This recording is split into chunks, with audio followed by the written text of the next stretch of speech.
هر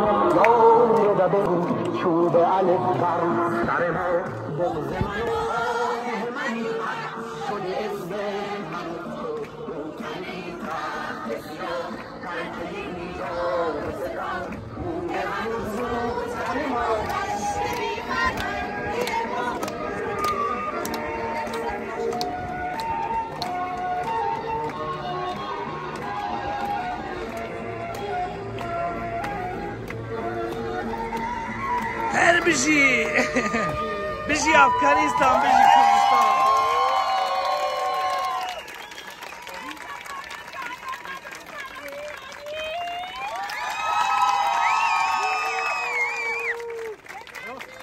Es von Afghanistan.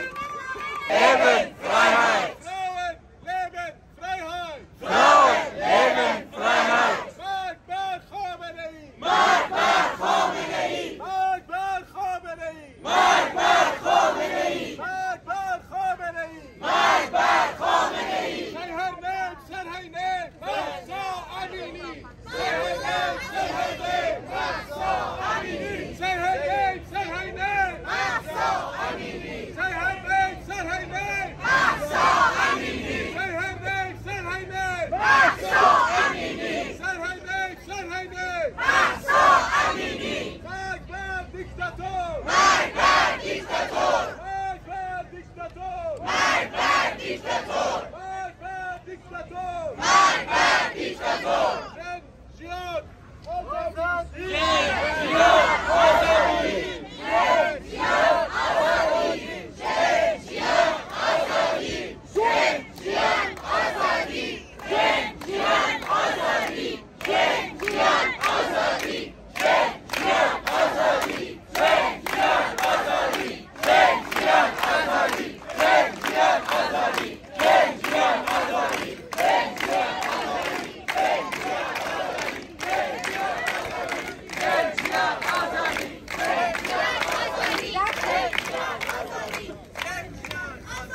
Danke, dass ihr heute da seid.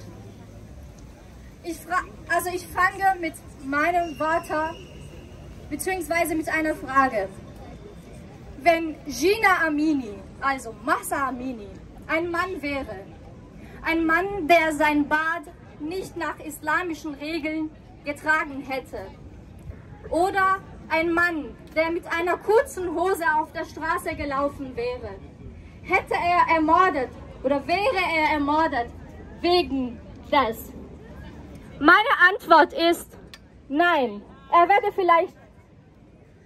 vielleicht bestraft oder geschlagen, aber nicht umgebracht. Die zweite Frage ist, wäre Jina Amini, Mahsa Amini, umgebracht, nur weil sie das Kopftuch nicht gut getragen hat, beziehungsweise nicht nach islamischen Regeln getragen hat, wenn sie keine ethnische Zugehörigkeit hätte? Meine eigene Antwort ist nein. Sie wurde auch vielleicht gefoltert oder geschlagen oder irgendwas, aber nicht bis zum Tode gefoltert. Wisst ihr warum? Weil der Mörder oder der Folterer wusste genau, dass er dafür nicht bestraft werden wird, weil er weiß, dass er, wenn er irgendjemanden aus einer ethnischen Zugehörigkeit oder irgendeiner Minderheit was tut, dass er dafür nicht bestraft wird. Und das genau hat er gemacht, während er bis zum Tode gefoltert hat. Und das Mahsa Amini war eine Kurdin. Sie war eine Kurdin, sie wurde aber umgebracht. Und das passiert wegen einem Begriff bzw. einer Art von Rassismus, das die Frauen betrifft. Dieser Begriff heißt Intersektionalität. Die Frauen werden aufgrund mehreren Faktoren missgebraucht oder diskriminiert. Und das ist genau, was mit Jina Amini, Mahsa Amini passiert wurde. Sie wurde umgebracht, weil sie Frau war und zweitens, weil sie Kurdin war. Sie war Zugehörige einer Minderheit im Iran. Azadi! Azadi!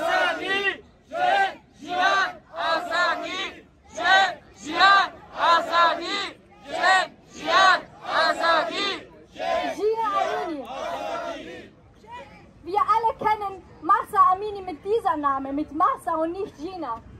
Weil Gina, als sie auf der Welt kam, durfte dieser Name nicht tragen. Gina heißt übrigens auf Kurdisch das Leben. Sie war und ist ein Symbol fürs Leben und für Widerstand. Sie dürfte diesen Namen nicht tragen, weil das Regime das nicht akzeptierte. Das Regime hat einen willkürlichen Namen gegeben und sie damit registriert im Iran. Und ich frage mich, warum darf Gina Amini dieser Name nicht tragen, auch nach dem Tod? Sie wird in Medien unter Mahsa bekannt, was sie vielleicht gar nicht wollte. Und die Eltern oder die kurdische Community im Iran sagt, dass sie sehr gerne mit Gina genannt werden wollte. Die Menschen auch sowohl im Iran als auch in anderen diktatorischen Ländern kein Recht haben. Die Menschen, die eine Minderheitszugehörigkeit haben, können nichts sagen. Und das ist genau, was im Iran passiert wurde und passiert noch. Ich finde es schade, dass sie bis jetzt medial unter Mahsa benannt wird. Ihr Traum könnte nicht verwirklicht werden. Leider. Zum Schluss möchte ich euch von ganzem Herzen einladen, mit mir 1 Minute lang die Augen zuzumachen und euch in Rolle von Gina zu versetzen. In dem Moment, wo sie in diesem kleinen Gefängnis gefoltert wurde, sprachlos, wortlos, klein und angstvoll. Bitte macht die Augen zu und denkt, was die Gina gespürt hat, während sie wild von dem Folterer ermordet wurde. Und jetzt frage ich euch, wollt ihr wirklich, dass die Frauen, viele andere Frauen, eine nach der anderen, auf diese Art und Weise umgebracht wird? Nein. Nein. Und deshalb, ich bitte euch, medial und auf den Straßen zu demonstrieren und zu sagen und die Meinung zu äußern und sagen, dass die Frauen Recht auf Leben haben, dass die Minderheiten, dass die Kurden Recht auf Leben haben, sowohl die Kurden als auch die zugehörige andere Minderheiten, sei es religiös, sei es ethnisch. Und zum Schluss sage ich nur, Jin, das Leben, Jin, die Frau, Jian, das Leben und Azadi, Freiheit. Jin, Jian, Azadi, Jin, Jian, Azadi, Jin, Jian, Azadi, Jin, Jian, Azadi, Jin, Jian, Azadi. Danke, danke. We are living with you. We are in the refugee camp. We are in the hospital. We are living with you guys. And trust me, when the dick only numbers, we are human beings. Share Mahsa Amini's story, support women of Iran, attend protest. My body, my choice. My body, my choice. My body, my choice. We are boys. Please. Yes. زاهدان زاهدان چشم و چراغ ایران زاهدان زاهدان چشم و چراغ ایران زاهدان زاهدان چشم و چراغ ایران زاهدان زاهدان چشم و چراغ ایران از زاهدان تا تهران خون ایران از زاهدان تا تهران جانم فدای ایران از زاهدان تا تهران جانم فدای ایران از زاهدان تا تهران جانم فدای ایران از زاهدان تا تهران حساب و بیخوابی برای من روح نابادی برای دختری که آرزو داشت پسر بود برای زن زندگی آزادی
بلوچستان بلوچ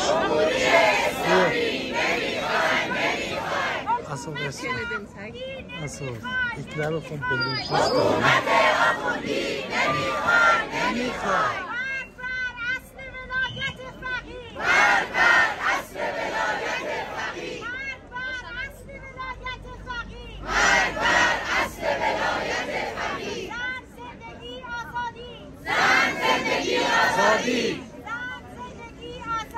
زن زندگی آزادی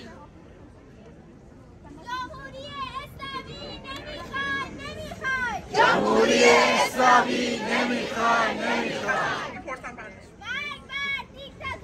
مرگ بر دیکتاتور مرگ بر خامنه‌ای لعنت بر خمینی مرگ بر خامنه‌ای لعنت بر خمینی مرگ بر خامنه‌ای لعنت بر خمینی مرگ بر خامنه‌ای لعنت بر خمینی مرگ بر خامنه‌ای لعنت بر خمینی مرگ بر خامنه‌ای لعنت بر خمینی حکومت آخوندی نمیخوای بوسیدن به وقت بوسیدن برای خواهرم خواهرت خواهرامون برای تغییر مغزها که بوسیدن برای شرمندگی برای بیپولی برای حسرت زندگی معمولی برای کودک زباله‌گرد و آرزوهاش برای این اقتصاد دستوری برای این هوای آلوده برای ولیعصر و درختای فرسوده برای پیروز و احتمال اقتراضش برای سگ‌های بیگناه ممنوعه برای گریه های بیوقفه برای تکرار این لحظه برای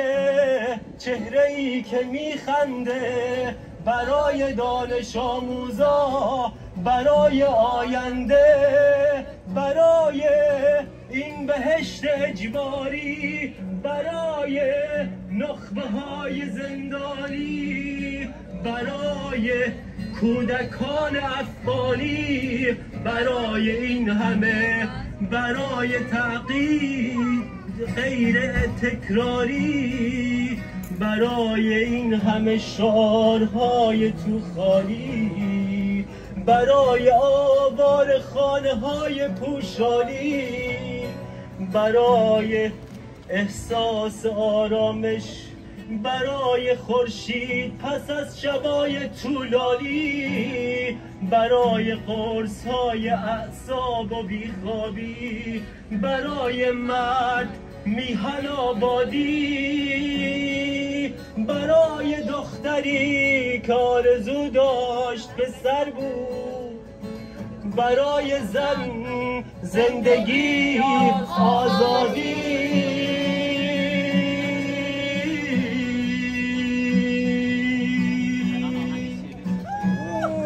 برای آزادی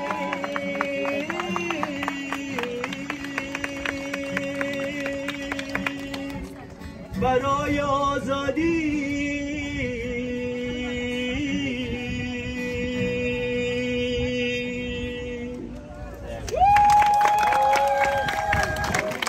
مرگ بر خامنه‌ای مرگ بر خامنه‌ای مرگ بر خامنه‌ای مرگ بر خامنه‌ای مرگ بر اصل ولایت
جنگجویان آزادی سید علی ضحاک میکشیمت زیر خاک سید علی ضحاک میکشیمت زیر خاک سید علی ضحاک میکشیمت زیر خاک سید علی ضحاک میکشیمت زیر خاک مرگ بر خامنه ای لعنت بر خمینی مرگ بر خامنه ای لعنت بر خمینی مرگ بر خامنه ای لعنت بر خمینی مرگ بر خامنه ای لعنت بر خمینی will live as one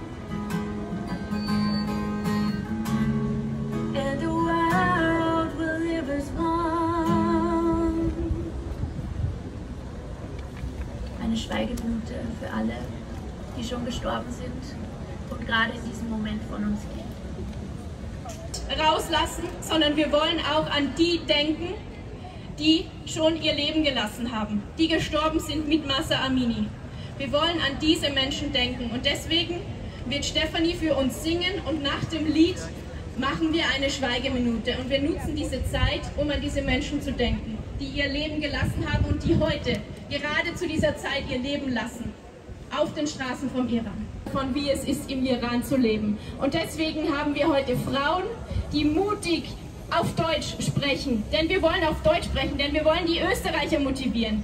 Wir wollen, dass wir alle den Arsch hochkriegen und dass wir die sozialen Medien als unsere Waffe nutzen.